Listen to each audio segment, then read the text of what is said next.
Welcome back to another episode of Let's Talk About Human Rights Show, the show in which we discuss all things human rights.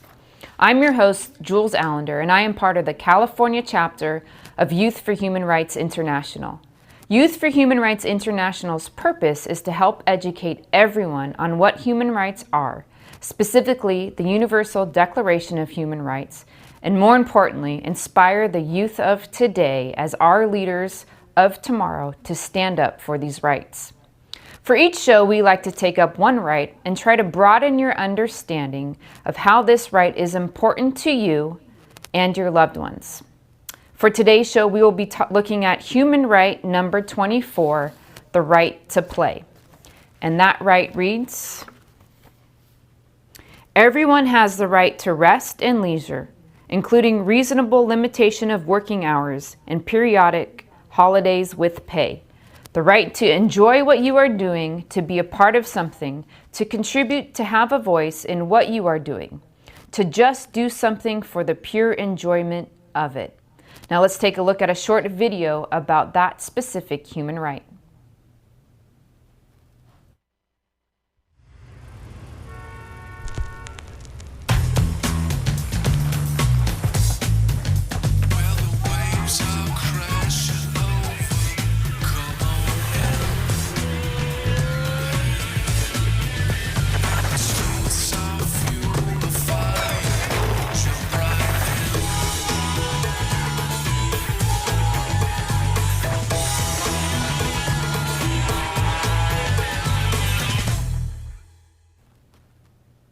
This is a pretty simple sounding right. Sounds fair, reasonable, but there are places in the world that for many different reasons, this simple idea can be made very scarce. It could be because you are being underpaid, so in order to afford the basic necessities of food and shelter for life, you just can't get time off. Or even in extreme circumstances, because the employer can exploit someone, they do and just work them until that employee can no longer function. Scattered around the world, we see these exploitations occurring either personally or on shows like this or in magazines. It is not pleasant to see and even worse to experience. But there are some very positive reasons and beneficial reasons for you and your employer to ensure that you have some leisure time, some playtime. It has to do with the spirit of play. I'm not talking about being involved in a child's game.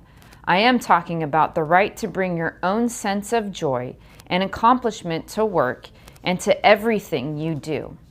Employees that do this are more productive and more creative at their jobs.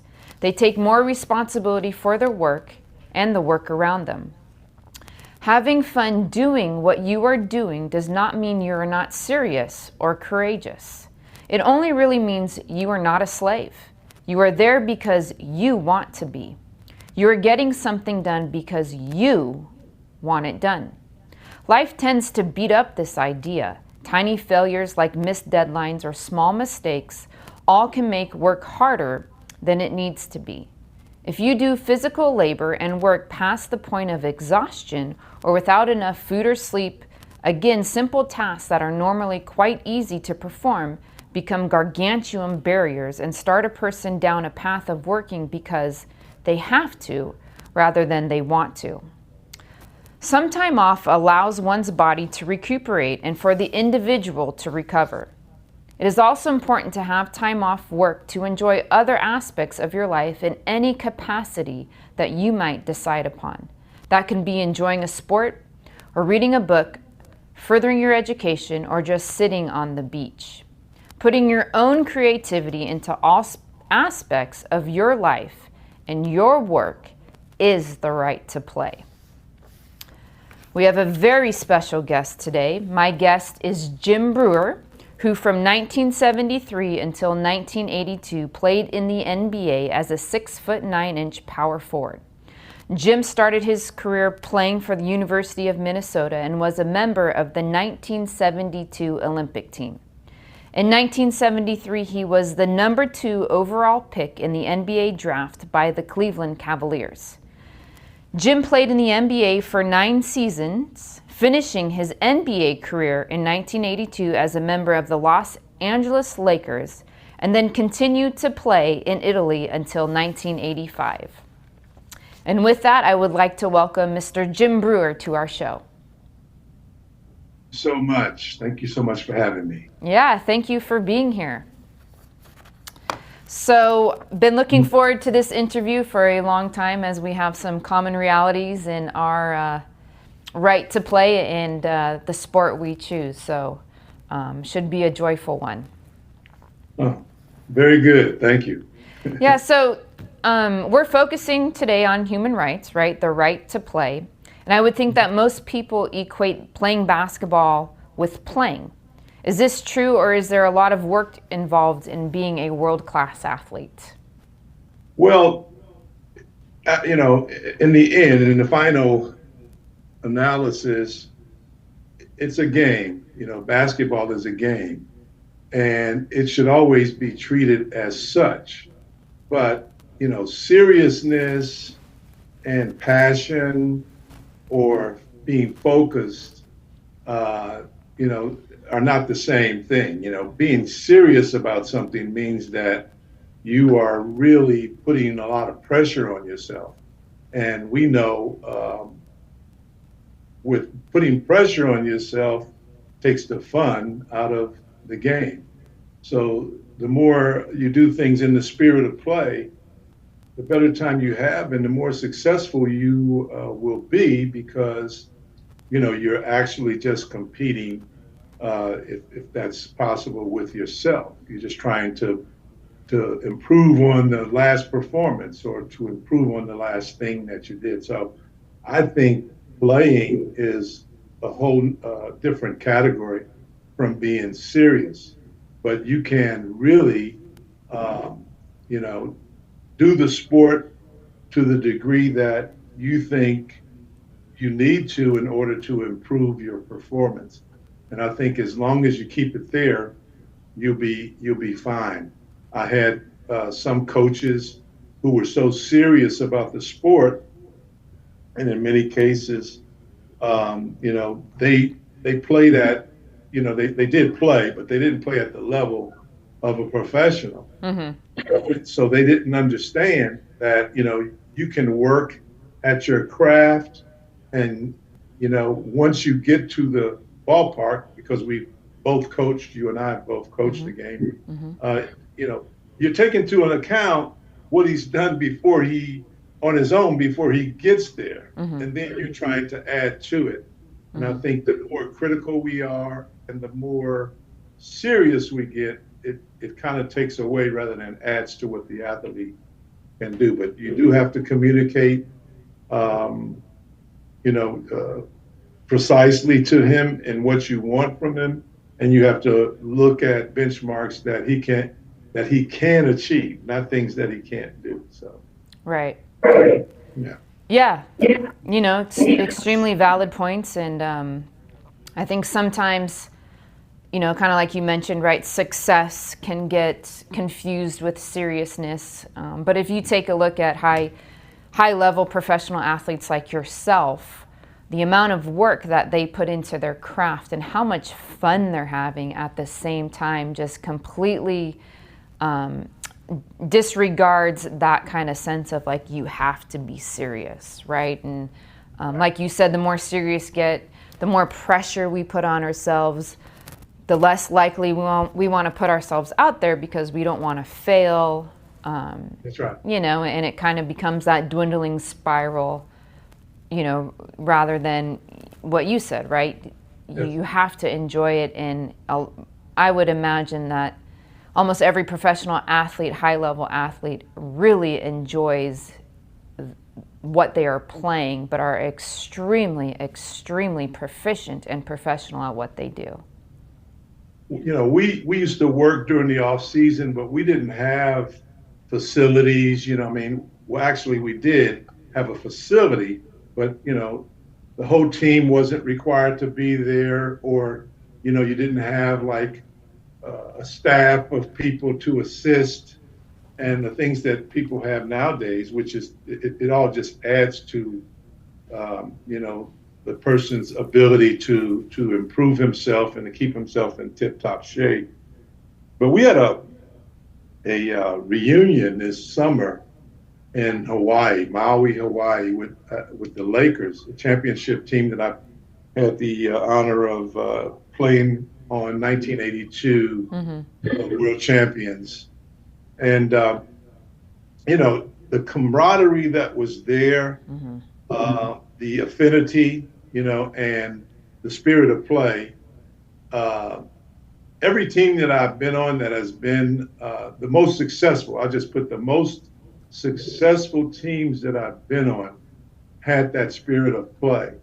And the only thing that kind of, would kind of come into interfere with that is when, it started getting to the point where, something outside, was trying to determine, what we defined as success. Right. And success always has to be giving your best performance. Right. And giving your best to the team. I mean, anything outside of that is just arbitrary. Yeah. Because sure, you expect to win, but don't forget you got another team in front of you that you're playing against, and they have the same goal. So as long as you give it all and you give your best performance, I think that's the measure of a person's. That's the only thing that he can really measure his success with. Yeah, that's, extremely valid and a great point to make, right? We forget that we have an opponent and sometimes we treat them as enemies, right? And we get into that seriousness of, I got to beat the other team. Obviously, everyone wants to win. I haven't met a successful athlete that doesn't want to win the game. But I think that point you brought up is not talked about a lot and very valid, where our success as an individual is measured by, did we give it our best? That's right. And simply, sometimes people are in a sport just better than you are, and on that day. on that day, exactly. Doesn't mean you failed, but hey, right. Hats off to them. Right. So, and it's an interesting point, and I'm not sure if you have observed this, but in youth sports, we can see the seriousness start to come out these days, right? The youth basketball, the yelling coaches and the angry parents, and the parent that diminishes or degrades a child simply because they got beat or they lost, right? And we lose the fact that we're playing a game. It's a game, and as long as you can, the times that I've had my most difficult times in playing basketball or any other sport for that matter, I got serious about it. Even when I practiced more, even when I went out and worked more, there was no room for me to go past the point of, what was successful. You miss a shot, or you miss a free throw, or you make a mistake on defense, and then, somebody berates you or you downgrade your own self. Yeah. I'm just learning that. I just learned that recently, when I say recently, later on in my career, I learned that. You just could not do that, especially as a coach. Yeah. You couldn't do that because, the person already is putting pressure and he feels like he's got to do certain things to measure up to his own standards. Yeah. And with you down, more criticalness doesn't really help. It's like, how can I help this guy become better? What can I do, or what can I say that's going to put him in a mindset that makes him a better player? And, the person and the player are two different things, two different entities. Yeah. I play basketball, but, I'm who I am, and that should always be good enough. Yeah, wow. I never really looked at it like that, but yeah, very true. You have two different entities, and you kind of got to separate the two and not equate them as one. So. And one of the things I would be remiss to not say this about this particular thing is playing basketball, playing baseball and football allowed me to really expand my mindset and to take certain attitudes about being successful, setting goals and doing all kinds of other things And when I look at, our country and some of the things that kind of really made things a lot better, it was, people like Jackie Robinson and Willie Mays and those early pioneers, those folks who took the playing field and just kind of, had to prove something, but, they were just immersed in the game that they loved, and it showed. So, and I think people allow us to play games, and they enjoy games so much. It's like if we treated that uh, if we treated that attitude in other aspects of our society, I think we would be so much better off. Yeah. Very true. Very true. So what is a day like for an NBA player? Well, I know what it's like now, and then what it was like with us. We did everything on our own. Mm, What we did, like say this morning, I would have already run, 3 to 5 miles, mm, and I would come back and I would go to the gym to work out, like a physical workout, whether it was part of it was lifting weights or, jumping rope or taking shots, and then come back home and then look for a place to play pickup game or something like that in the evening. I don't think that's changed very much. It's just taking place a lot more because they have facilities and they have diet coaches and trainers and weight people that train them on lifting weights and doing things to enhance their physical abilities. So I think that with us, once we got into our actual practices, if it's in season, then that's where we did the majority of our work. It wasn't mm, uncommon for us to do like 2 hour practices. And they were a lot more grueling back then because I don't think that the coaches back then were mostly on that military model. mhm. And so they so they were trying. They were thinking more is better, more is better, more is better. But you had a lot of injuries, and then you had, you just get exhausted. You get Yeah. worn out because that 82 game schedule, and then you were flying. You were flying commercial rather than a private airlines and things like that. So it was a lot more. The understanding wasn't there. I Mm, think today's modern athlete, the coaches are more on an executive type of framework where they understand that, with the players and the amount of money that they're making, they can't really stick with, more is better. They got to get to specific things that really enhance and develop the player. And I think that's, for today, that's better because our game was a lot more physical and the rules were a lot different. So, mhm. it makes it and we had to do a lot of things on our own. If you Mhm. didn't have the passion for the game, it was very difficult, Mhm. for you to get along because, you have to put the work in. And a lot of times, people had a lot of difficulty pushing themselves.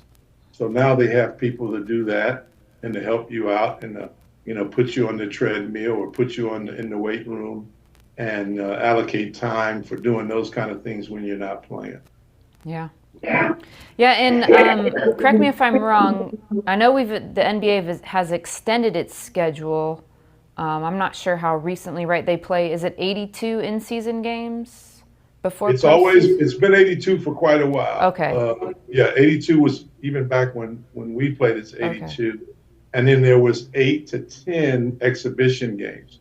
What Oh, they've okay. done is they've cut the exhibition schedule down quite a bit, but then where they get to play more is in the playoffs because that there's more teams to kind of eliminate from that whole playoff process, Got and it. you still have to promote that team to that particular organization. So they kind of try to get as many teams in to get that experience of that high pressure, high participation with the fans at least, uh, tournament field. Yeah. Got it. And so then you talked about this. We touched on it previously. in the amount of attention to detail, how did you keep the play in the job? Well, the way, it was really kind of funny because, we had a Bill Fitch. He just passed away not too long ago. I played for him, and he was the kind of guy who, he was in the military. So he was, coming out of the military, and then I think he even played a little bit in the military.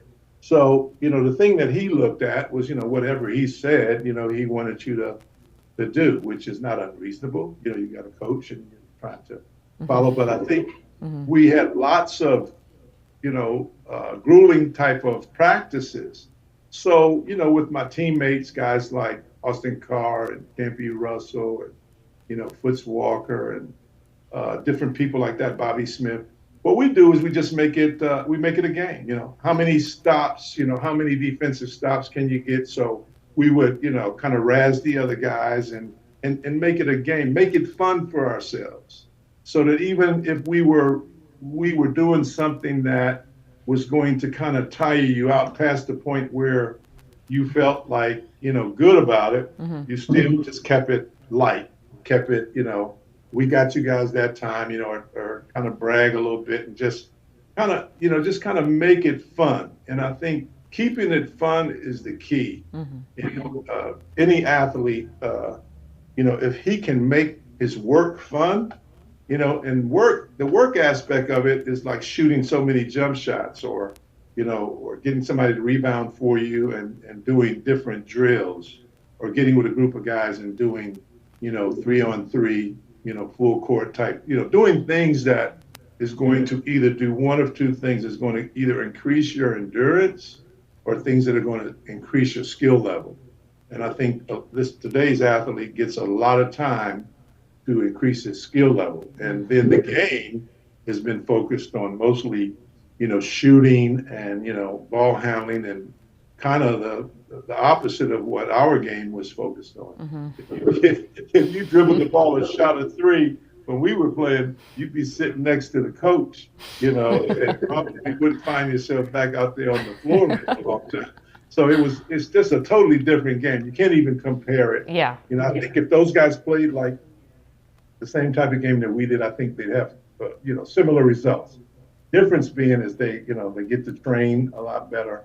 They get better facilities, and they get more focus on them and improving themselves. So I think, you still would have, an evolution of sorts with the way the game has gone, even if it was the same rules. Yeah, for sure.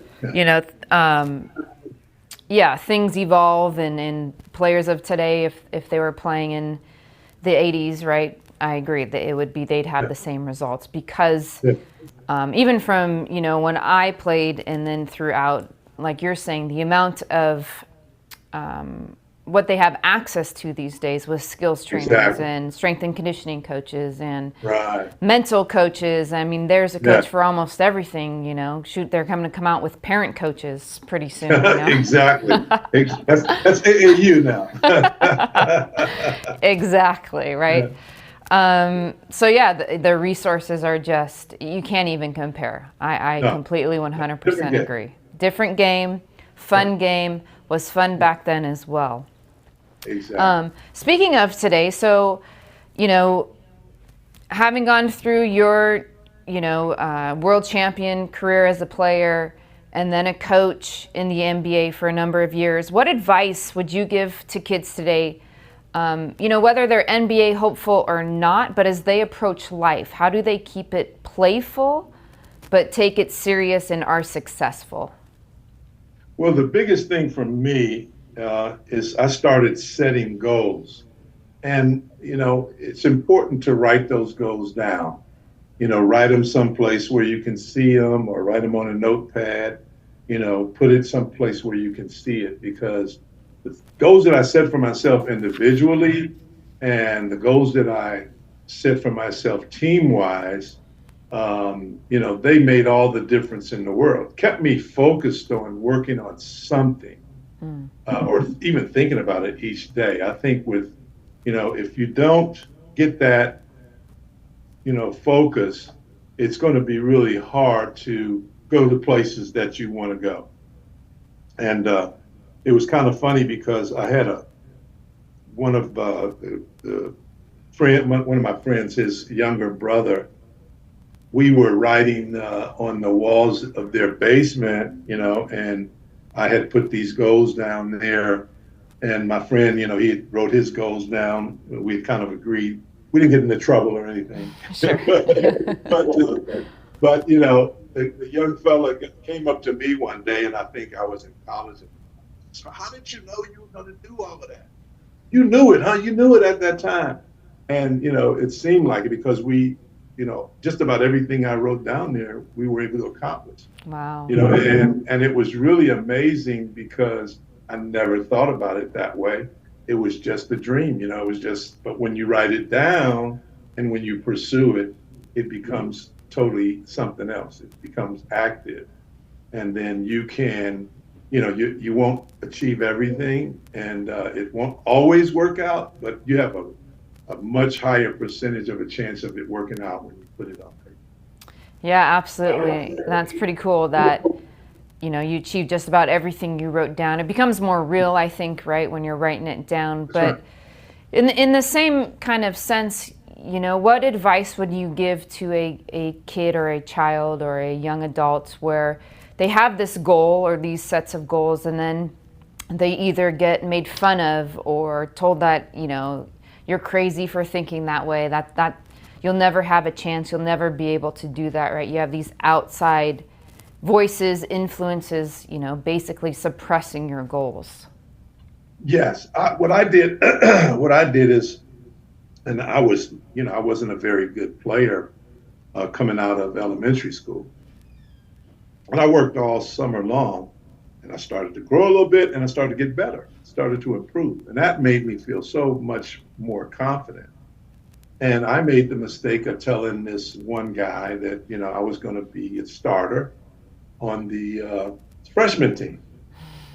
And he was like, "Oh my goodness," And I think, with all respect to him, I think he thought he was doing me a favor. Like, you're not this competition, you're not going to be able to do. And he was considering who I was then. Mm-hmm. The advice I would give you is that when you work hard and you set those goals, you're going to become a different guy than you are today. You're going to become better, especially if you look for things to work on that you can improve on, and you look at your strengths and try to improve those. You're going to become better. So my advice would be, write your goals down and don't necessarily share them with anyone. Because at a young age that could have gone either way. It could have discouraged me if I believed them. But I didn't believe them, number one, because that's not what I believed, period. And number two is that that's what I was going to do anyway. I was going to go out there and work every day anyway. So, and then I started coming up against guys who were older, bigger, and then I started to kind of best them in one-on-one or two-on-two or different games. So I grew a little bit in terms of my belief in myself. And that would be the second thing, is always believe in yourself, no matter what. Yeah, absolutely. That's incredible advice. So thank you for sharing that. So obviously we like to talk about human rights on this show. And one of our human rights, as we've discussed throughout the show, is the right to play. Yes. And having, a career in not your whole life, obviously, but, a decent amount of your career as a player and a coach, in the sport of basketball, how has expressing that right bettered your life? Oh, wow. I was talking to somebody yesterday, and they had come from New Zealand, and when I was about 18, 19 years old, I was able to play on a team that traveled over to New Zealand, Australia, Tahiti, and play basketball, on a Big Ten All-Star team. I've traveled to Russia, Bosnia, all over Europe, Spain, all these places, Barcelona. I mean, so playing in Italy, I played in the league over there where we won a European championship with a team out of a place called Cantu, which is a little north, I believe, of Milan. And we beat the city team, Milan team. So, I mean, I've been able to travel. Uh, Travel has afforded me a whole another education in terms of how the world works. Uh, Played in Israel, played all over the place with that team, and it played down in Brazil. So I mean, I've been all over with between the NBA and that European team. It allowed me to travel all over the world playing a game that I really loved, and on top of that, they paid me for it. Right. So that was a blessing in itself. And I think that every young person should be able to travel. And if that means, even if you play a musical instrument, or no matter what it is that you do, you should be able to travel to other places and experience other cultures so that you understand that this is not the only one way to do anything. It's not one way to think about things. Mm. So I think that would be, for me, what really has really, kind of playing a game, understanding that it is just a game. Now, you're still going to feel bad if you don't win. Right. So don't, I'm not saying don't care. I'm saying play it to the best of your ability inside the boundaries of being focused, being passionate, working as hard as you can on those things that you can improve on, and then the rest of it will take care of itself. Yeah, awesome.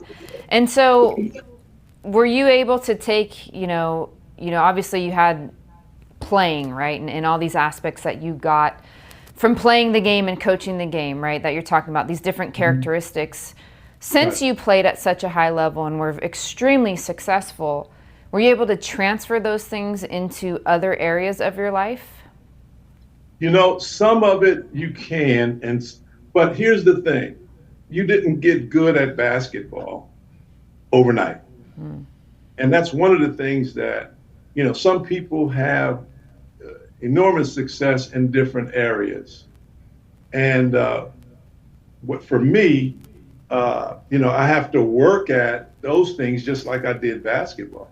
And I have to look to improve. One of the mistakes I think I made was that I didn't seek out enough people when I went to do things in other areas, or even in basketball to a certain degree, because it wasn't there for us, it wasn't available. Didn't mean I couldn't have sought, other teachers, other coaches to kind of, give me a better edge. So I think that is what I would say, is to seek out those folks who have done it, who have coached those people, who have done well, and depending on what it is that you want to improve on, get a little extra pair of eyes to kind of teach or mentor you. And I think that makes all the difference in the world. Absolutely. And so, what is next for you, or what are you currently working on? Well, I'm into the financial services, and I'm really I'm just starting out, and I'm really into this thing called infinite banking. And infinite banking is just another way to really save your money, have access and control of your money. Nice. And I think for young athletes and for for coaches and different people in the athletic world, because that's where I come from, it's kind of been a sore thumb. We had a guy here coach for, I don't know, he coached for 40, 50 years and was well known and probably one of the winningest coaches in Illinois. And then some guy came and swindled him out of his life savings. So here's a way that a person can, do an expert job for themselves as long as they have the discipline Yeah. and have, the desire, and nobody can come and tell you they're gonna make any money for you, because those folks who, they may have every intention, but a lot of times they don't know what they're doing, and so it's the blind leading the blind. So I would just say this thing I've looked into, I have passion for it. I think it'd be easy to, not easy, but it'd be, if a person understands it and has the understanding and the discipline, Yeah. it's going to help a lot of people. So that's Great. what I'm into now, and I'm looking to get better at it. Excellent. Serving athletes is a fun thing and an important thing to do. So that's incredible. Thank you. Yeah. So we ask every guest as we get to the end of our show this last question, and it is, of all the different rights listed in the Declaration of Human Rights, which one is your favorite and why? Well, with all that I've said about, the right to play, it's like I'm looking forward to having that play out in financial services and all these other industries where, people of color have been kind of limited. And, my favorite, if you told me what my favorite was, it would be right to life, because, without life, the other 23 don't matter much. But the next favorite one, and that's very quick, I could say that, but the play thing is really, really big. If companies understood the spirit of play, if all aspects or segments of society understood that is the key to to production. You get more production out of somebody who's forward thinking and happy at what they're doing than you do out of somebody who's kind of under so much pressure that they're falling apart. So that would be my favorite one, and for all the reasons that I stated. Our society, it's changed our society in a very positive way, to have people like Bill Russell or Jackie Robinson lead in that area, and then other folks who have led. Dr. Martin Luther King, is his day, led in other areas, and he kind of made it a game. I know it was a very, it was serious, in fact, what happened, but I think he had to take that avenue in order to communicate his message across, all kinds of different people. And they bought it, and he was very successful at it. Yeah, he absolutely was. Well, great. So that concludes our interview. I want to thank you very much for being here, two, for doing what you do and continue to do to serve individuals in their human rights and ensure that they're not being discriminated against, and they can stand on equal playing fields with everyone shoulder to shoulder, as we all should. And then sharing your passion for the game of basketball and how that translated to more successes in your life. And you gave some incredible advice to others to succeed not only in sports but in life. So I again thank you for your time. Well, thank you, Julie, for having me. And it was a pleasure meeting you finally, getting to see you. Yeah. We spoke several times on the phone, and this is my first time, seeing you. And so anyway, it was fun. And, if I can help in any way, let me know. Absolutely. We'll let you know. All right. Thank you. Thank you. So again, thank you to our world champion and professional basketball player, Mr. Jim Brewer. And if any of our viewers would like to go ahead and reach out to him, we can put you in touch. You can email us at talkabouthumanrights@gmail.com. And that's our show for this week. I hope you enjoyed today's episode and learned some very valuable information that you can use for yourself or share with your loved ones. As I interview all of these wonderful guests and look at how they've taken the idea of the Universal Declaration of Human Rights and employed it into their career and their lives, I do find it inspiring. Then I wonder, what will you be doing with this information? How will you pass the message on?